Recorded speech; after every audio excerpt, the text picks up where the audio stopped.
On August 28th, my van broke down here in Denver.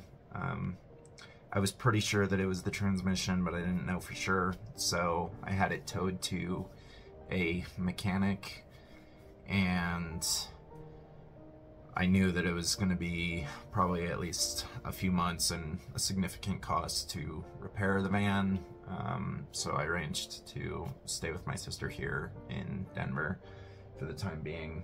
She picked up the girls from the spot where I broke down, and then I had the van towed.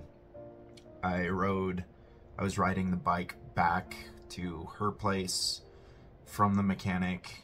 It was about an hour away. I got about 15 minutes from my sister's apartment when the bike got a flat.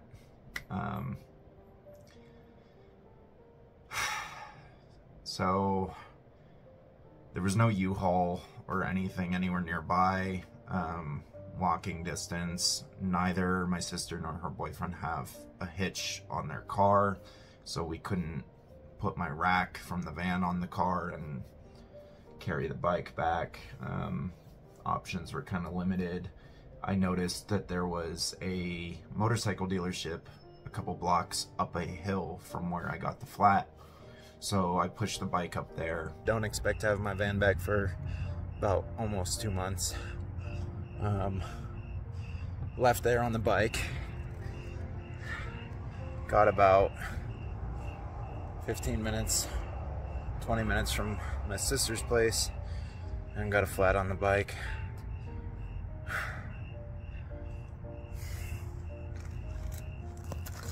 So right now, the closest U-Haul, which my plan is load this thing into a U-Haul and get it to a bike shop or my sister's place or something, but the closest U-Haul is an hour-and-a-half walk.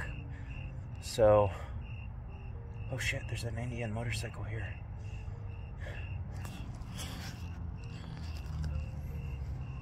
Maybe I can get a ride in the morning. Maybe they can change my tube.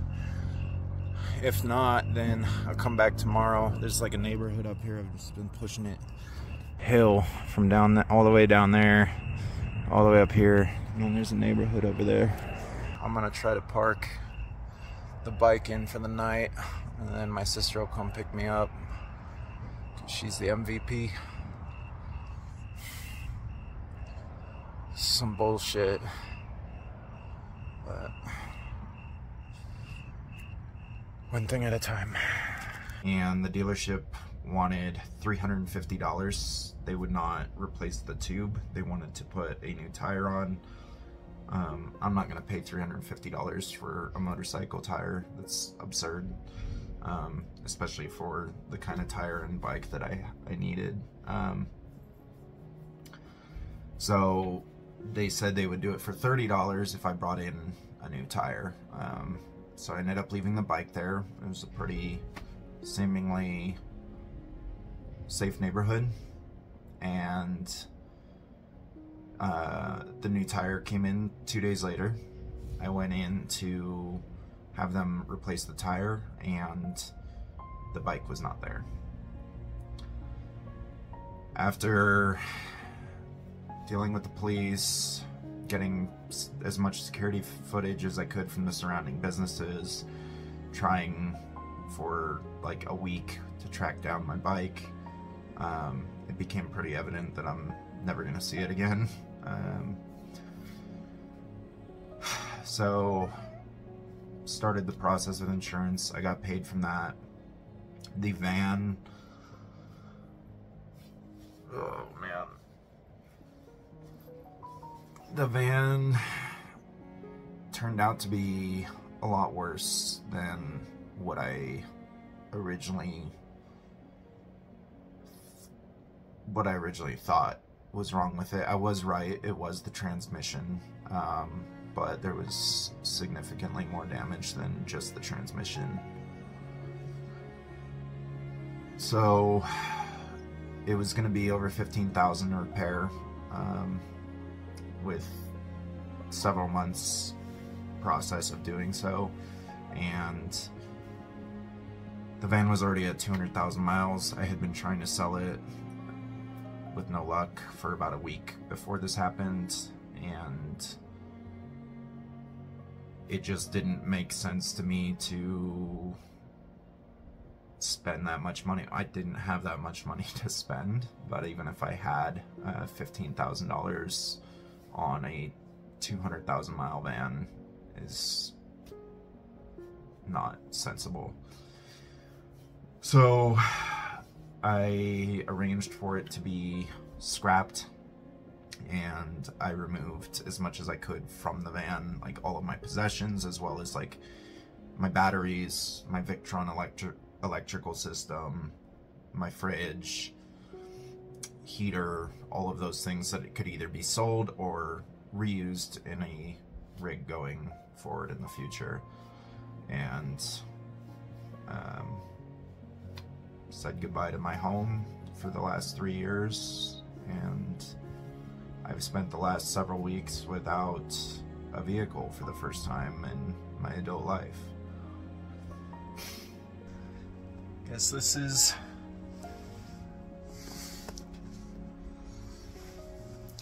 the end. Almost over 3 years. 3.5 years.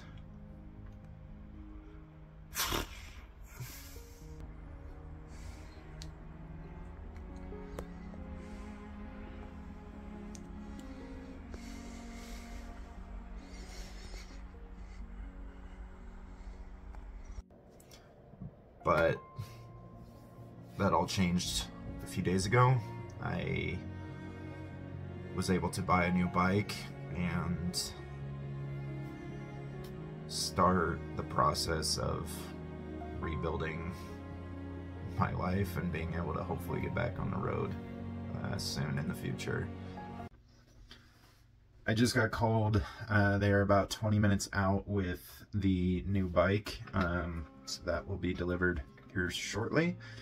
And I was gonna film the process yesterday of like going in and getting the bike and paying for it and all that, but it was just a bit overwhelming, and I was stressed, and I didn't have the capacity in the moment to turn on the camera and deal with all that. So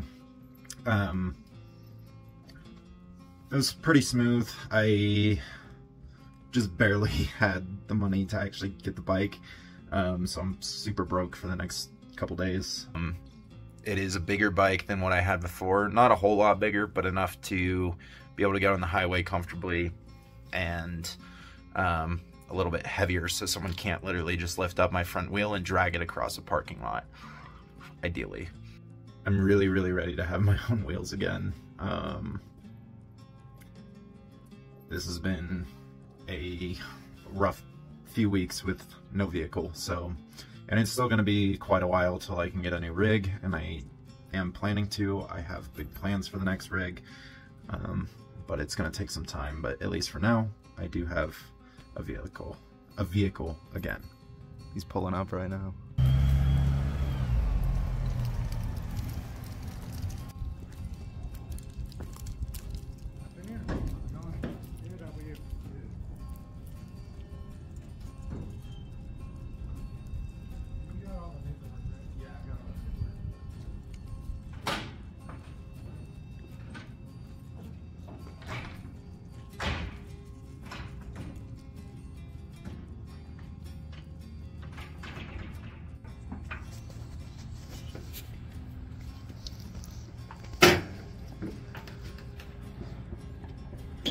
Thanks for delivering it. Oh, no problem.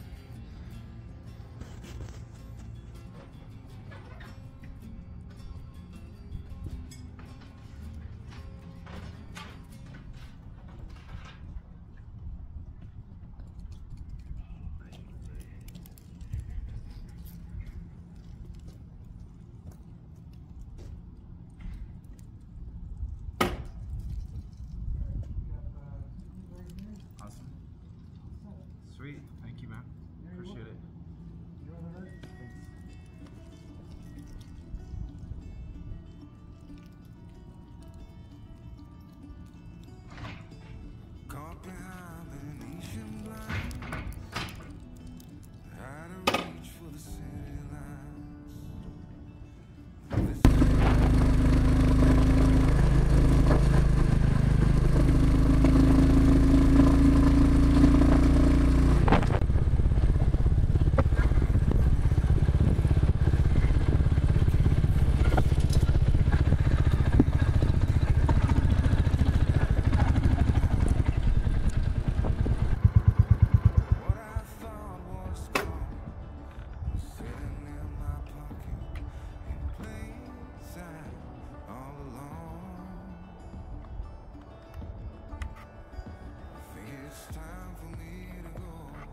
I am a little bit outside Denver.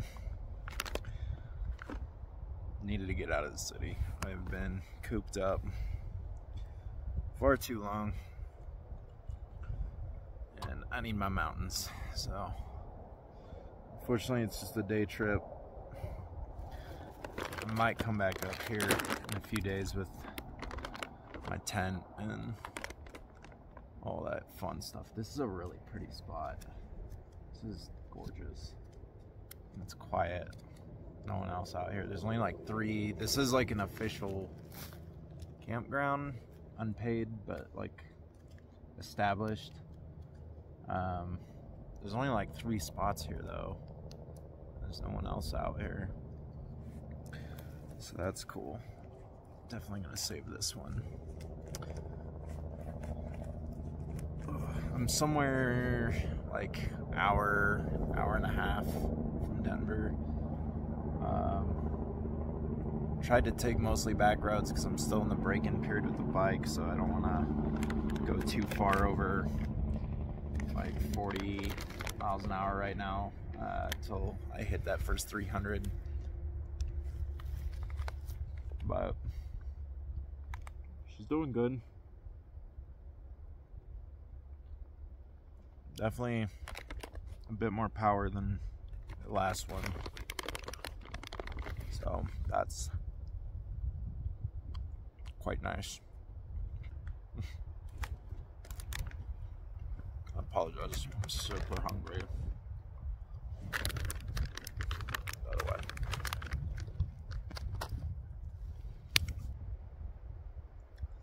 So the bike is a 2024 Royal Enfield Classic 350, the Signals version, which is this military looking setup. They do come in other colors. The other colors are the non-Signals version, so I think there's like a black one with like a red stripe. That one's pretty cool. There are some like really pretty ones with like chrome gas tanks. I think those are more common in England, but you might be able to find them here. Obviously I wanted the military thing. Kind of goes hand in hand aesthetic wise with the bike that I lost, so it's very World War II. I love World War II history, and it looks old. It's interesting. It's gonna raise some eyebrows. That's always fun. So create conversation. But it is about twice. It is literally twice the CCs of my previous bike. My Honda that got stolen was a 125. This is a 350. The weight is almost twice as much as well. So this is about 450 pounds, and my Honda was like 260. So it's a much heavier bike. The first few days riding it, that was definitely like an adjustment. Just maneuvering that much weight difference is interesting, but we're good now. The price point on this bike was pretty reasonable. It was almost about the same as my Honda for quite a lot more bike. It's about, I think it was like about 6K. That's not including tax. I'll have to pay tax when I go to register it in Washington. My Honda out the door was like $5,200, so it's about $800 more, which at the end of the day is not bad. I think one of the common questions I'm getting is, why did I use the money from insurance for the bike to buy a new bike instead of getting another rig immediately? And it's honestly kind of simple. I only got a little over $4,000 for my stolen motorcycle. and I only had like less than $2,000-ish saved up. So all in all, I had about 6, and what you can buy, van or truck or anything, even cars these days, let's be honest, with $6,000 is not going to be recent, and it's going to have a lot of miles, and it's going to have a lot of work, whereas $6,000 could buy me a brand new and reliable bike, and I just didn't want to put myself into a position where I'm back with another 200,000 mile vehicle where the transmission or engine or something catastrophic is going to happen again in a couple months, and then I'm back to square one but with no money. So not ideal. Obviously I'd rather have a rig right now. I don't love living in my little sister's apartment, and as grateful as I am for it, I want to be back on the road. I want to have my own space. I want to be in my own home which I don't have right now. But for now, I felt like the smart move was to pick something I knew would be reliable and lasting for the time being, while I work towards building up more money to get another rig.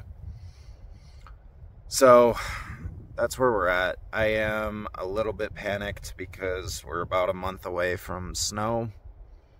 It is Colorado, and I don't know what I'm gonna do.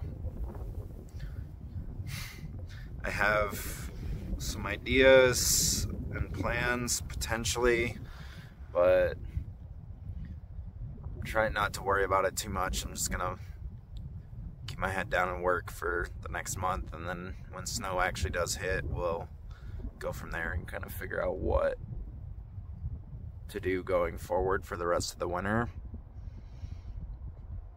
But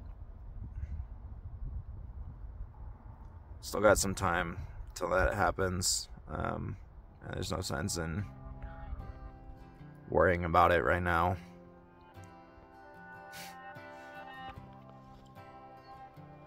She is pretty, isn't she? This is it. Life's not infinite. It's the only chance we get. So far, the only things I've done to the bike is I changed the shifter and added the racks. The shifter, the reason I did this was my last bike was semi-auto, so still had to shift, but my last bike had a heel shifter, and I got very used to that.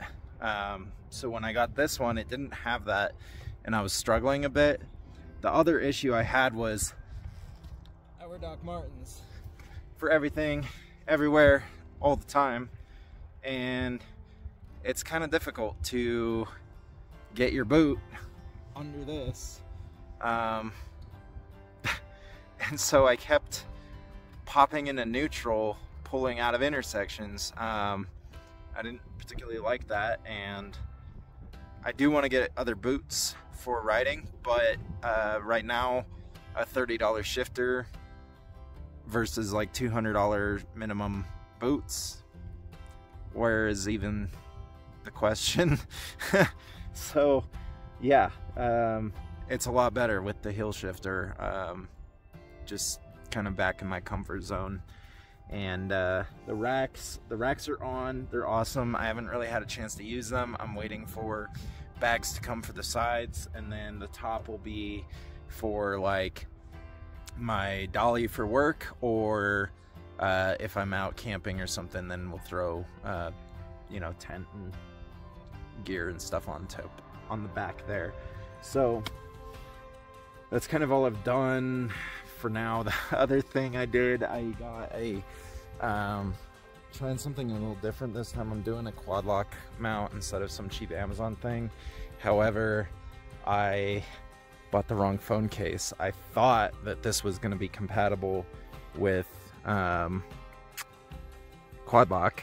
You can see it's got that thing there, and you can pop that out, except it is not the same as that.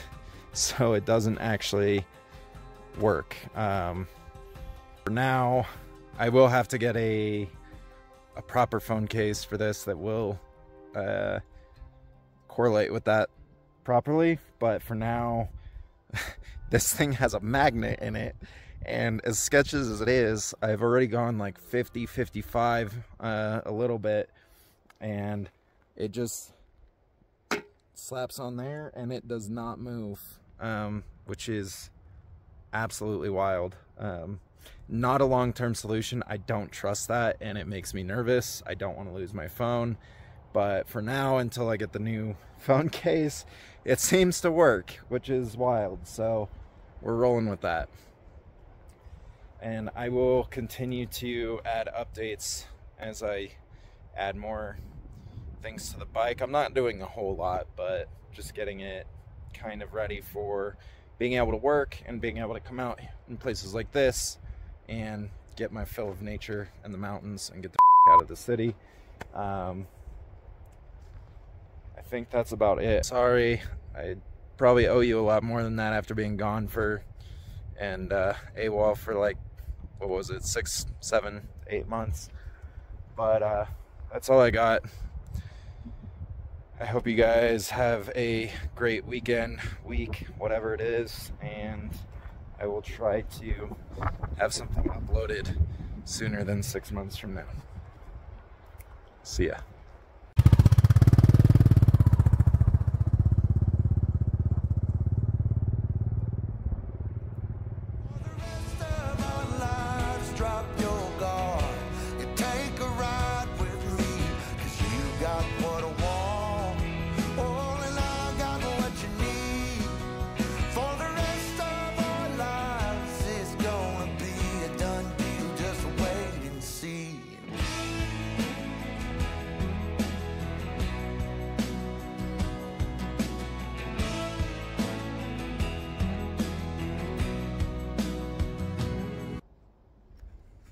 Oops, you're still recording.